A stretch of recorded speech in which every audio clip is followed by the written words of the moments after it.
Time flies. In the blink of an eye, a new trapping season has arrived. Fur trapper Marty returned to the wilderness he longs for, the Revelation Mountains of Alaska. His first task this time is to solve the food problem. These are the tracks of a reindeer herd. He had already tracked them for over 60 kilometers. Hunting one reindeer could provide him with food for the next 4 weeks. As his snowmobile emerged from the forest, he finally caught up with the herd on a slope. He immediately stopped the snowmobile and took aim, but he was over 300 meters from the reindeer. Shooting rashly had little chance of success. Getting closer would significantly increase his odds, but reality didn't permit it. There was no cover down the slope. His approach would likely spook the entire herd, so he didn't advance recklessly. Instead, he kept aiming from his spot, waiting for the best opportunity. As an experienced hunter, he wouldn't shoot without certainty. If he couldn't ensure a kill shot, follow-up shots might be needed, ruining the meat. Clearly, Marty didn't want that. While he hesitated, the reindeer herd resumed moving and soon vanished into the wild. He changed tactics. He knew the direction the reindeer were heading. He decided to get ahead of them. Perhaps at the next location, more opportunities would arise. He traveled to another hillside. If his judgment was correct, the herd would pass by ahead. The snowmobile's noise was too loud, likely to disturb the reindeer, so he left it far away and hiked on foot to the spot where the reindeer should cross. He had to intercept them before they entered the dense forest, or he would lose this hunting chance. The herd kept moving, exactly where they were going, and which path they'd take was impossible to guess. Now it was a gamble, betting these reindeer would follow the route Marty envisioned. If his guess was wrong, this hunt would certainly fail. He could only hope he'd chosen the right direction. Marty's luck held. He encountered the herd soon. Moreover, the shooting distance this time wasn't far. He wouldn't miss this perfect chance. He quickly raised his rifle and aimed at the herd. Marty didn't fire immediately. He waited for a lone reindeer. Only when a deer reached a larger open area and stopped moving would he shoot. Deer after deer disappeared from Marty's view. Finally, one stopped in a clearing. Seizing the opportunity, he didn't hesitate. He smoothly squeezed the trigger. Because of the close range and the stationary target, a single shot was enough.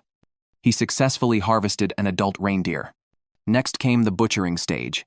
Marty would process the reindeer, then pack the meat to carry back to his cabin. During this, the cameraman jokingly asked Marty, "Hunting is so hard work. Why not just buy from a store?" Marty answered with a bitter smile, "You think I don't want to? Look around here. It's utterly desolate. Doesn't look remotely like there are stores. In such extreme conditions, food becomes scarce. So unlike some foreigners, Marty also eats some animal organs. Heart and liver are his favorites. This reindeer would provide Marty with 60 to 70 pounds of meat, enough to sustain him for the next 4 weeks. With the food problem solved, he could focus on trapping. This year, he would work 2 locations, one being this new line here, and the other, his old line elsewhere. Running both lines simultaneously should definitely earn him more money. Starting tomorrow, Marty would set his traps, officially beginning this season's trapping journey. Fur trapper Marty has achieved initial success in Alaska's Revelation Mountains. Yesterday, he harvested a reindeer, solving his food supply for the next 4 weeks. Since the trapping season began, Marty has caught several pine martens here, but these don't meet his prey requirements, so he plans to utilize traps in his old hunting grounds too. He will stay locally for 4 weeks, then fly to his old trapping area to continue. Based on past experience, after deep winter arrives, game increases significantly in the old territory. That's his main reason for returning. This plan will allow him to obtain premium furs from both trapping grounds. But the condition is sufficient snow accumulation in the old territory. Only when temperatures drop low enough and everything freezes will returning make sense. Since bringing his snowmobile, the original trap lines became insufficient, so he extended his lines southward by over 30 kilometers. This riverbank route hosts mink, muskrats, and otters. He aims to capitalize on peak demand for aquatic animal pelts. To earn more, catching them is much harder than pine martens. But if this trapline succeeds, he stands to make significantly more money. Marty crisscrosses between the river channel and forest, searching for animal tracks. Soon, he finds the first set of footprints today. These are mink tracks.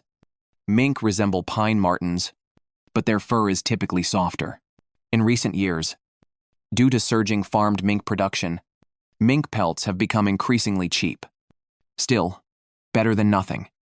His mindset is, any extra earnings count. Mink generally refers to the American mink, a carnivore, active at night, though occasionally seen by day. Tracking them isn't difficult. Following their tracks to their river entry point allows trap placement. Tracing the mink's trail, Marty quickly finds its den entrance. Typically, mink pass through here repeatedly. Setting one trap here gives high capture odds. Moving ahead, he spots patches of glaring mud brown. On distant snow, Marty recognizes them. Muskrat dens. Their shape resembles mushrooms breaking through soil, easily identifiable. Before setting traps, he confirms recent muskrat activity in the burrow. Clearing the den's debris, he finds signs of recent entry, exit. A properly placed trap will catch the muskrat. When it emerges for food or returns home, the trap must be secured to a wooden stake. Once caught, the stake anchors the muskrat, preventing escape. After trap placement, he replaces the mud debris as camouflage, then sprinkles snow over it. The muskrat trap setup is complete. He repeats the process at nearby dens before leaving. Following the river south, Marty discovers more tracks, likely 3 river otters. Their trails are distinctive. Short legs and bulky bodies make them bound and hop as they move, dragging their plump bellies to leave unique snow patterns. Marty rarely catches otters. Capturing them holds special meaning for him. Like mink trapping, sets go near their water entry points. Simply follow their tracks to easily locate the access spot. Otter fur is highly durable, often used for hats and gloves. Prices fluctuate, but currently, a prime otter pelt fetches around $200 on the market. Quite valuable. The otter's river access hole is soon found. He'll place a trap along this runway to test his luck. This time he uses a large trap, threaded onto a pole. It's placed horizontally across the otter's path. Any passing otter will be caught. This is his final trap set today. Daylight fades, and Marty must return to his cabin. Whether successful or not, only tomorrow will tell. Fur trapper Marty added a new trap line in frigid Alaska. This route followed the river, targeting muskrats, mink, and otters. But this line didn't yield substantial income. 4 weeks had passed, and the new line's returns were disappointing. According to his plan, after spending 4 weeks here, he would fly to another trapping area. Marty retrieved the old traps, then headed to his plane to depart. The 2 trapping grounds were 4 hours apart by air, including a crossing through a canyon Marty called Hell's Gate. The danger level speaks for itself. Daylight now lasted only 5 short hours, so he had no time to waste. Removing the plane's protective cover, storing the snowmobile back in the cabin, sealing the doors and windows, he approached the aircraft. Marty started the plane's engine. To avoid danger, he rerouted his flight path. He preferred taking a detour over traversing Hell's Gate. The new route would take more time, but promised a smoother flight, a worthwhile trade-off. He applied full throttle. The plane accelerated steadily and took off successfully. All right, because of the reroute, the journey was calm and uneventful throughout. Time passed quickly. He was 40 minutes from the trapping grounds, with 1 hour until dark. Plenty of flying time, but the view from the mountains worried Marty. From high altitude, the forest below showed almost no snow cover. If the destination was the same, trapping would be impossible.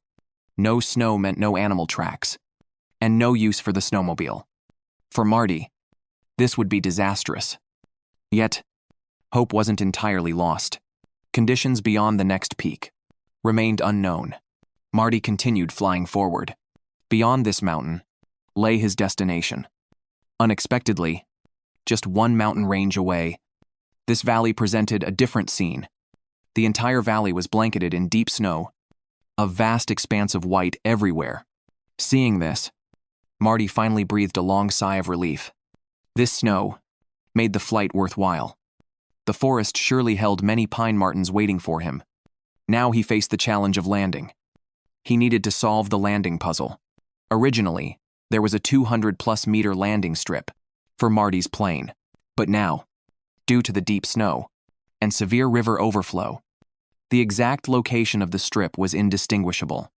Furthermore, the overflow altered the river's flow, creating chaos in what was once a suitable landing area. Marty circled overhead multiple times, but couldn't find a safe landing spot. Daylight was fading fast. Dusk would soon fall. His bush plane lacked advanced instruments, making night landings impossible.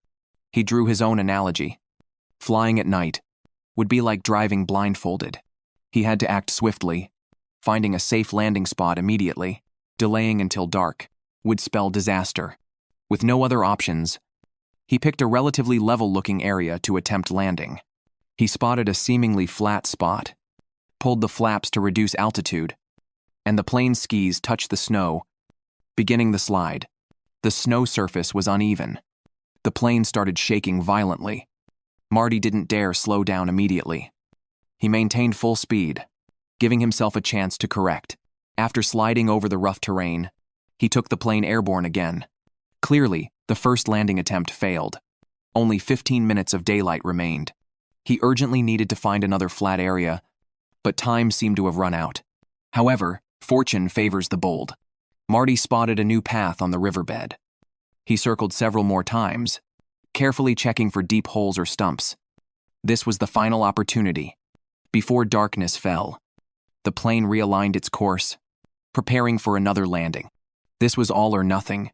No room for another attempt. The plane descended. Contact with the ground still caused violent shaking. But this time, he wasn't planning to take off again. This landing. Succeed or perish.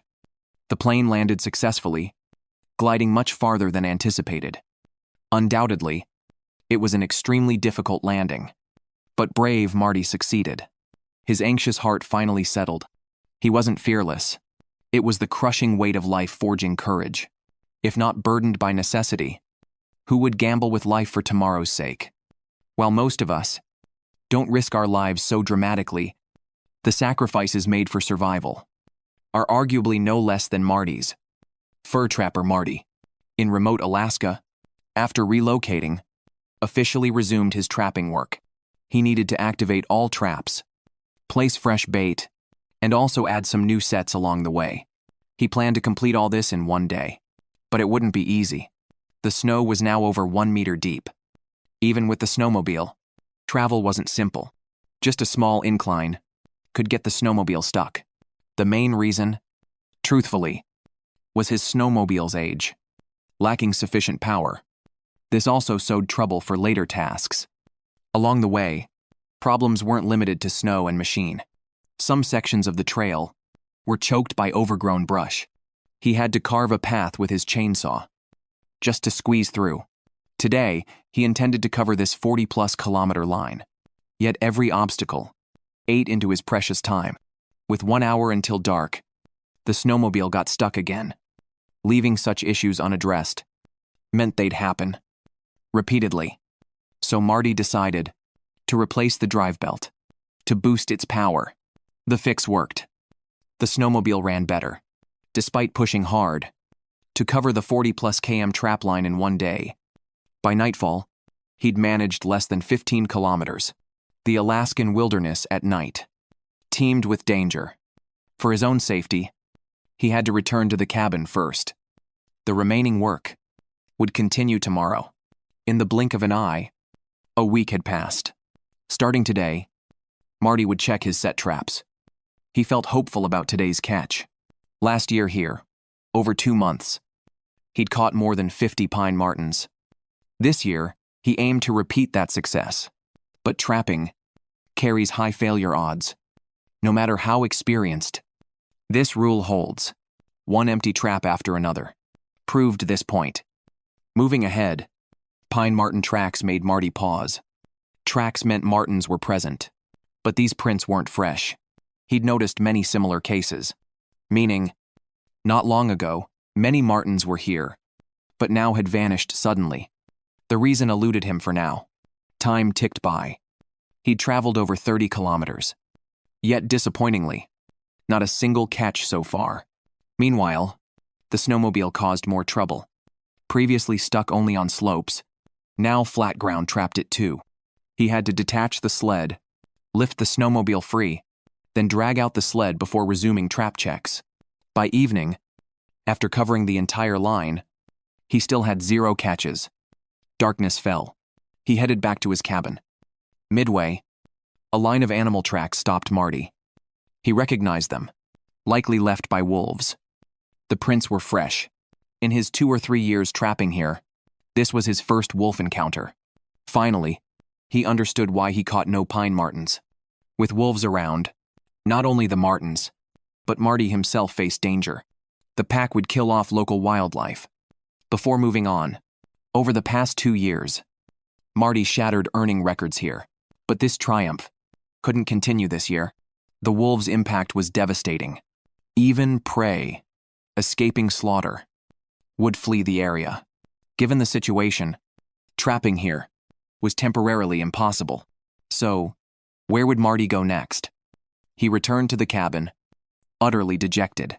Fur trapper Marty in remote Alaska faced unprecedented setbacks. One trap line here suffered total failure due to a wolf pack's presence. Did Marty consider quitting? Absolutely not. Though disappointed by today's outcome, he quickly composed himself. Clearly, this area was unfit for trapping now. Spending extensive time hunting wolves at high risk seemed impractical. Only one viable path remained: relocating once again. Across the river stood Mount Hesperus, Revelation Mountain's highest peak.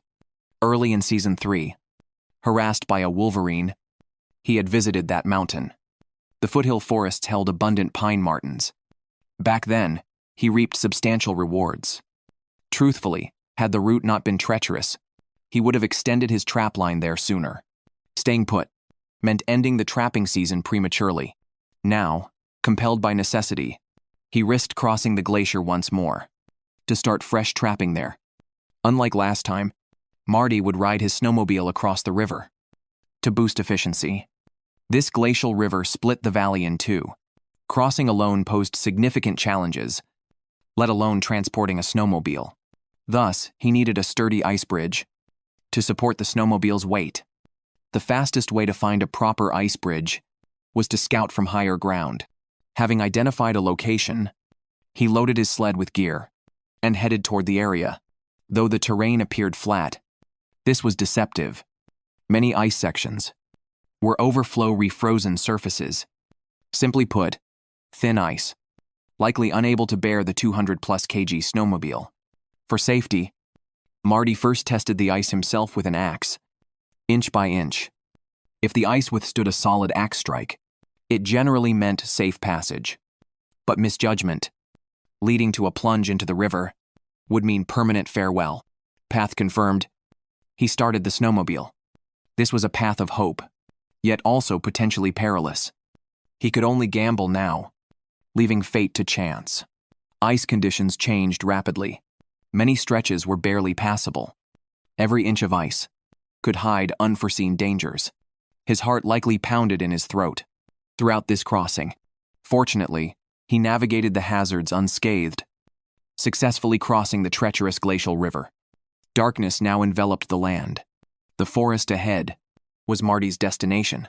He needed shelter first. Formal trapping would start tomorrow. Having switched camps abruptly, he carried no tent, meaning Marty would camp here tonight. Priority 1 for a temporary camp. Build a fire for warmth. In such places, without fire, a person could freeze solid in minutes. This high-altitude area, dense with spruce trees, should theoretically host abundant pine martens, but after recent setbacks, he dared not make bold predictions. Sometimes when facing adversity, adapting matters more than persisting. Surviving in this ever-changing environment demands adaptability. Only the fittest survive. He loved this life, thrived on adventure's thrill. Each day, he embraced the unknown with anticipation. Though setbacks were frequent, learning to adjust to the flow of circumstances could transform misfortune into opportunity. The fur trapper Marty, to escape wolf packs, arrived at the foot of Hesperus Mountain. After camping overnight in the cold wilderness, he woke up in the morning. Such a tough life, for him, was actually routine as ever. Half the trapping season had passed, yet Marty hadn't caught any decent game. Mounting his motorcycle, he began searching for suitable spots to set traps. This was the opposite side of his previous trapping route. Marty soon found fresh pine marten tracks, and in large numbers. He would set today's first trap here. Game was indeed plentiful here. Soon he found a second set of pine marten tracks. Cutting trees, setting traps and bait, everything went smoothly. But the good times didn't last. He suddenly spotted Wolverine tracks. The fierce battle with a Wolverine 2 years ago still remained vivid in his memory. Catching Wolverines requires single-room traps. This time, he only brought one large trap, so he had just one chance. Marty had to build a sturdy trap to prevent the Wolverine from escaping. The night waiting for prey felt especially long. Marty woke up early the next morning.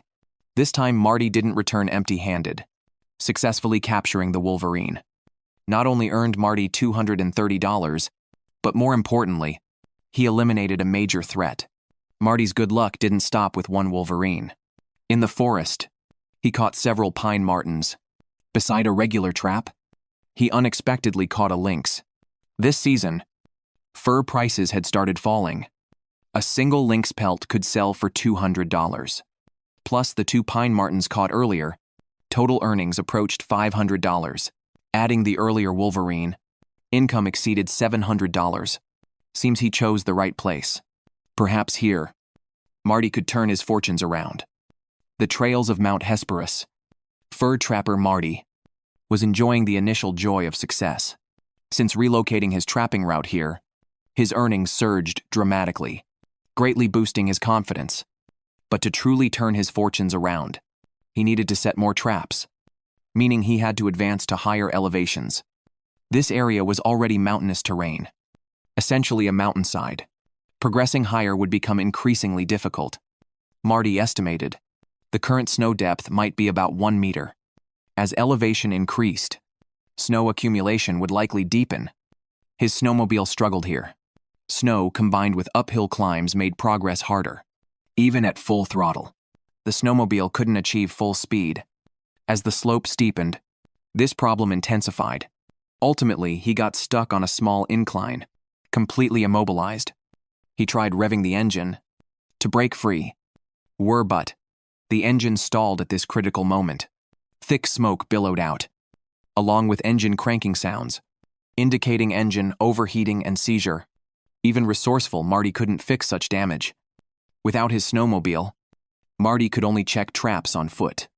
But the trapping route was too extensive to cover by walking. He decided to return to base camp to plan his next move, 8 kilometers from the temporary camp. Throughout the journey, he pondered his next steps.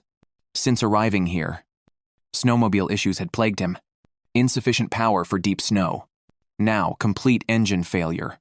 He considered replacing the engine, but power would still be inadequate. Its capacity couldn't handle such rugged terrain. Only 6 weeks remained in trapping season. No time for waste.